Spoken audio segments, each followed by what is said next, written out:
Lucas, capítulo 6. O Senhor do Sábado. Certo sábado, enquanto Jesus passava pelas lavouras de cereal, seus discípulos começaram a colher e a debulhar espiga com as mãos, comendo os grãos. Alguns fariseus perguntaram: por que vocês estão fazendo o que não é permitido no sábado? Jesus lhes respondeu: vocês nunca leram o que fez Davi quando ele e seus companheiros estavam com fome? Ele entrou na casa de Deus e, tomando os pães da presença, comeu o que apenas aos sacerdotes era permitido comer, e os deu também aos seus companheiros. E então lhes disse: o Filho do Homem é Senhor do sábado. No outro sábado, ele entrou na sinagoga e começou a ensinar. Estava ali um homem cuja mão direita era atrofiada. Os fariseus e os mestres da lei estavam procurando motivo para acusar Jesus. Por isso, o observavam atentamente, para ver se ele iria curá-lo no sábado.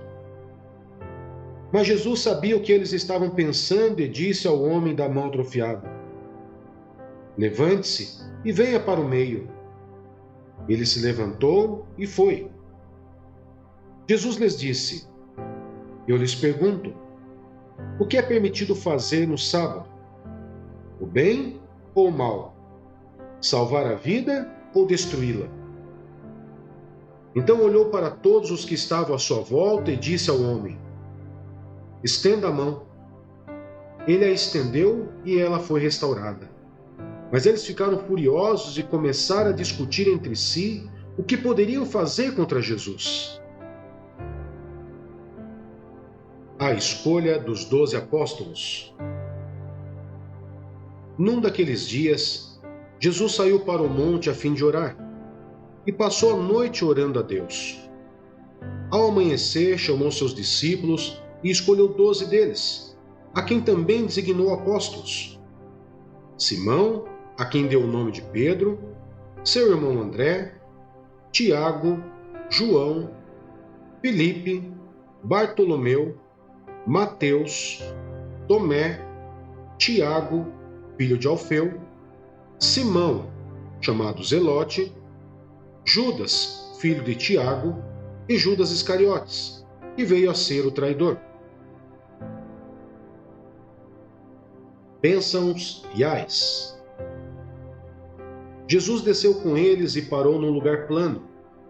Estavam ali muitos dos seus discípulos e uma imensa multidão procedente de toda a Judéia, de Jerusalém e do litoral de Tiro e de Sidom, que vieram para ouvi-lo e serem curados de suas doenças. Os que eram perturbados por espíritos imundos ficaram curados, e todos procuravam tocar nele, porque dele saía poder que curava todos. Olhando para os seus discípulos, ele disse: bem-aventurado vocês, os pobres, pois a vocês pertence o reino de Deus. Bem-aventurado vocês que agora têm fome, pois serão satisfeitos. Bem-aventurado vocês que agora choram, pois haverão de rir.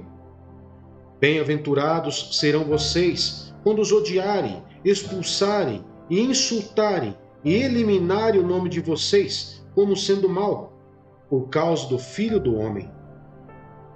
Regozijem-se nesse dia e saltem de alegria, porque grande é a sua recompensa no céu, pois assim os antepassados deles trataram os profetas. Mas ai de vocês, os ricos, pois já receberam sua consolação. Ai de vocês que agora têm fartura, porque passarão fome. Ai de vocês que agora riem, pois haverão de se lamentar e chorar. Ai de vocês quando todos falarem bem de vocês, pois assim os antepassados deles trataram os falsos profetas. O amor aos inimigos. Mas eu digo a vocês que estão me ouvindo: ame os seus inimigos, façam o bem aos que os odeiam, abençoem os que os amaldiçoam, orem por aqueles que os maltratam. Se alguém lhe bater numa face, ofereça-lhe também a outra. Se alguém lhe tirar a capa, não o impeça de tirar-lhe a túnica. Dê a todo aquele que lhe pedir, e se alguém tirar o que pertence a você, não lhe exija que o devolva. Como vocês querem que os outros desfaçam, façam também vocês a eles. Que mérito vocês terão se amarem aos que os amam? Até os pecadores amam aos que os amam. E que mérito terão se fizerem o bem àqueles que são bons para com vocês? Até os pecadores agem assim. E que mérito terão se emprestarem às pessoas de quem esperam devolução? Até os pecadores emprestam a pecadores, esperando receber devolução integral. Amem, porém, os seus inimigos. Façam-lhes o bem e emprestem a eles, sem esperar receber nada de volta. Então a recompensa que terão será grande, e vocês serão filhos do Altíssimo, porque Ele é bondoso para com os ingratos e maus. Sejam misericordiosos, assim como o Pai de vocês é misericordioso. O julgamento ao próximo. Não julguem, e vocês não serão julgados. Não condenem, e não serão condenados. Perdoem, e serão perdoados. Deem, e lhes será dado.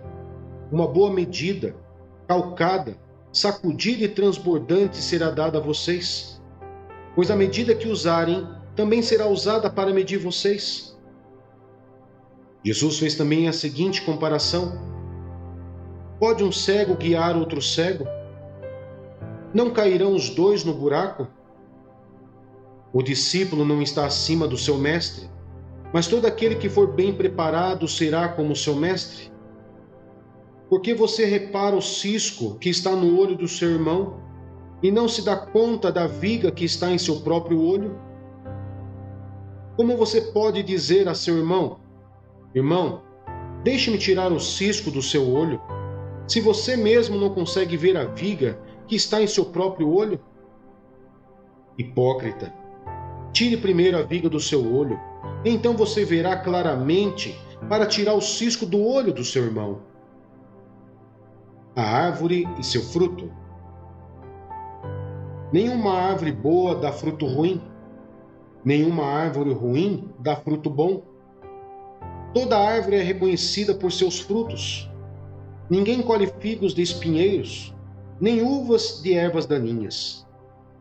O homem bom tira coisas boas do bom tesouro que está em seu coração, e o homem mau tira coisas más do mal que está em seu coração. Porque a sua boca fala do que está cheio o coração. O prudente e o insensato. Por que vocês me chamam Senhor, Senhor, e não faz o que eu digo? Eu lhes mostrarei com que se compara aquele que vem a mim, ouve as minhas palavras e as pratica. É como um homem que, ao construir uma casa, cavou fundo e colocou os alicerces na rocha. Quando veio a inundação, a torrente deu contra aquela casa, mas não a conseguiu abalar, porque estava bem construída. Mas aquele que ouve as minhas palavras e não as pratica, é como um homem que construiu uma casa sobre o chão, sem alicerce. No momento em que a torrente deu contra aquela casa, ela caiu, e a sua destruição foi completa. Êxodo capítulo 3. Moisés e a sarça em chamas. Moisés pastoreava o rebanho de seu sogro Jetro, que era sacerdote de Midian. Um dia levou o rebanho para o outro lado do deserto e chegou a Horebe, o monte de Deus. Ali o anjo do Senhor lhe apareceu numa chama de fogo que saía do meio de uma sarça. Moisés viu que, embora a sarça estivesse em chamas, não era consumida pelo fogo. Impressionante, pensou. Por que a sarça não se queima? Vou ver isso de perto. O Senhor viu que ele se aproximava para observar. E então, do meio da sarça, Deus o chamou. Moisés, Moisés. Eis-me aqui, respondeu ele. Então disse Deus: Não se aproxime. tire as sandálias dos pés, pois o lugar em que você está é terra santa. Disse ainda: Eu sou o Deus de seu pai, o Deus de Abraão, o Deus de Isaque e o Deus de Jacó. Então Moisés cobriu o rosto, pois teve medo de olhar para Deus. Disse o Senhor: De fato tenho visto a opressão sobre o meu povo no Egito. Tenho escutado o seu clamor por causa dos seus feitores, e sei quanto eles estão sofrendo. Por isso desci para livrá-lo das mãos dos egípcios e tirá-los daqui para uma terra boa e vasta, onde há leite e mel com fartura, a terra dos cananeus, dos hititas, dos amorreus, dos fariseus, dos heveus e dos jebuseus. Pois agora o clamor dos israelitas chegou a mim, e tenho visto como os egípcios os oprimem.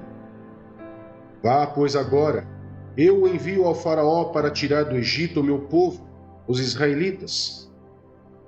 Moisés, porém, respondeu a Deus: Quem sou eu para apresentar-me ao faraó e tirar os israelitas do Egito? Deus afirmou: Eu estarei com você. Esta é a prova de que sou eu quem o envia. Quando você tirar o povo do Egito, vocês prestarão culto a Deus neste monte. Moisés perguntou: Quando eu chegar diante dos israelitas, eles disser: O Deus dos seus antepassados me enviou a vocês, e eles me perguntarem: Qual é o nome deles? Que lhes direi? Disse Deus a Moisés: Eu sou o que sou. É isto que você dirá aos israelitas: Eu sou, me enviou a vocês.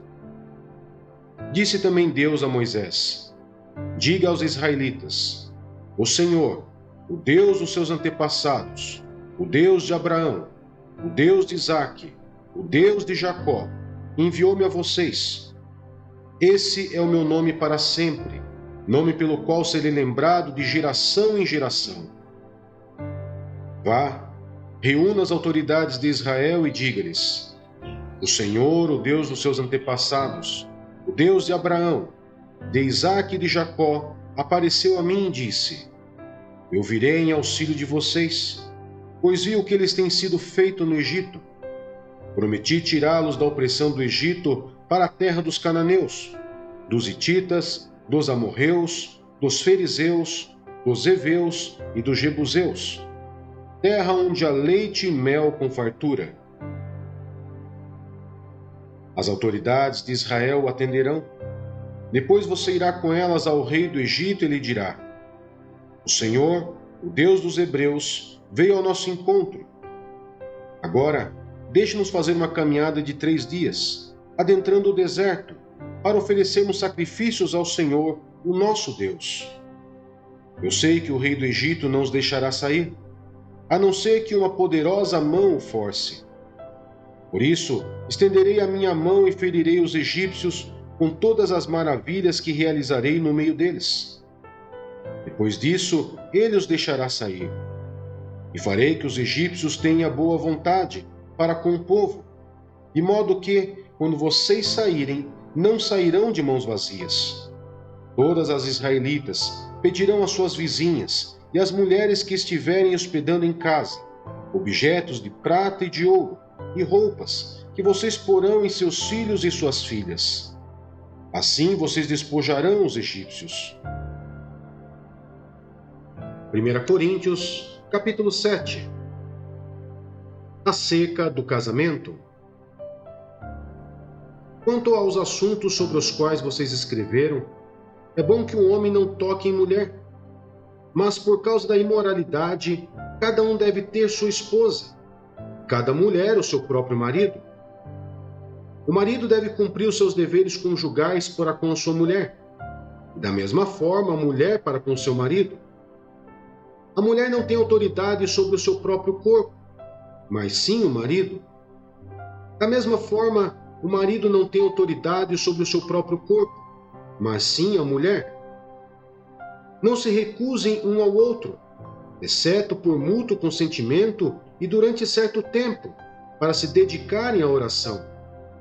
Depois, unam-se de novo, para que Satanás não os tente por não terem domínio próprio. Digo isso como concessão, e não como mandamento. Gostaria que todos os homens fossem como eu, mas cada um tem o seu próprio dom da parte de Deus, um de um modo, o outro de outro. Digo, porém, aos solteiros e às viúvas: é bom que permaneçam como eu, mas se não conseguem controlar-se, devem casar-se, pois é melhor casar-se do que ficar ardendo de desejo. Aos casados dou este mandamento, não eu, mas o Senhor: que a esposa não se separe do seu marido, mas se o fizer, que permaneça sem se casar, ou então reconcilie-se com seu marido, e o marido não se divorcie da sua mulher. Aos outros eu mesmo digo isto, não o Senhor: se um irmão tem mulher descrente e ela se dispõe a viver com ele, não se divorcie dela. E se uma mulher tem marido descrente e ele se dispõe a viver com ela, não se divorcie dele. Pois o marido descrente é santificado por meio da mulher, e a mulher descrente é santificada por meio do marido. Se assim não fosse, seus filhos seriam impuros, mas agora são santos. Todavia, se o descrente separar-se, que se separe. Em tais casos, o irmão ou a irmã não fica debaixo de servidão. Deus nos chamou para vivermos em paz. Você, mulher, como sabe se salvará seu marido? Ou você, marido, como sabe se salvará sua mulher? Entretanto, cada um continue vivendo na condição que o Senhor lhe designou e de acordo com o chamado de Deus. Esta é a minha ordem para todas as igrejas. Foi alguém chamado sendo já circunciso? Não desfaça a circuncisão. Foi alguém chamado sendo incircunciso? Não se circuncide. A circuncisão não significa nada, e a incircuncisão também nada é. O que importa é obedecer aos mandamentos de Deus. Cada um deve permanecer na condição em que foi chamado por Deus. Foi você chamado sendo escravo? Não se incomode com isso. Mas se você puder conseguir a liberdade, consiga. Pois aquele que, sendo escravo, foi chamado pelo Senhor, é liberto e pertence ao Senhor. Semelhantemente, aquele que era livre quando foi chamado, é escravo de Cristo. Vocês foram comprados por alto preço. Não se tornem escravos de homens. Irmãos, cada um deve permanecer diante de Deus na condição em que foi chamado. Quanto às virgens, não tenho mandamento do Senhor, mas dou meu parecer como alguém que, pela misericórdia de Deus, é digno de confiança. Por causa dos problemas atuais, penso que é melhor o homem permanecer como está. Você está casado? Não procure separar-se. Está solteiro? Não procure esposa. Mas se vier a casar-se, não comete pecado. E se uma virgem se casar, também não comete pecado. Mas aqueles que se casarem enfrentarão muitas dificuldades na vida, e eu gostaria de poupá-los disso. O que quero dizer é que o tempo é curto. De agora em diante, aqueles que têm esposa vivam como se não tivessem. Aqueles que choram, como se não chorassem. Os que são felizes, como se não estivessem.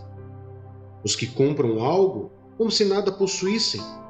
Os que usam as coisas do mundo, como se não as usassem, porque a forma presente deste mundo está passando. Gostaria de vê-los livres de preocupações. O homem que não é casado preocupa-se com as coisas do Senhor, em como agradar ao Senhor. Mas o homem casado preocupa-se com as coisas deste mundo, em como agradar sua esposa, e está dividido. Tanto a mulher não casada como a virgem preocupa-se com as coisas do Senhor, para serem santas no corpo e no espírito. Mas as casadas preocupam-se com as coisas deste mundo, em como agradar seu marido. Estou dizendo isso para o próprio bem de vocês, não para lhes impor restrições, mas para que vocês possam viver de maneira correta, em plena consagração ao Senhor.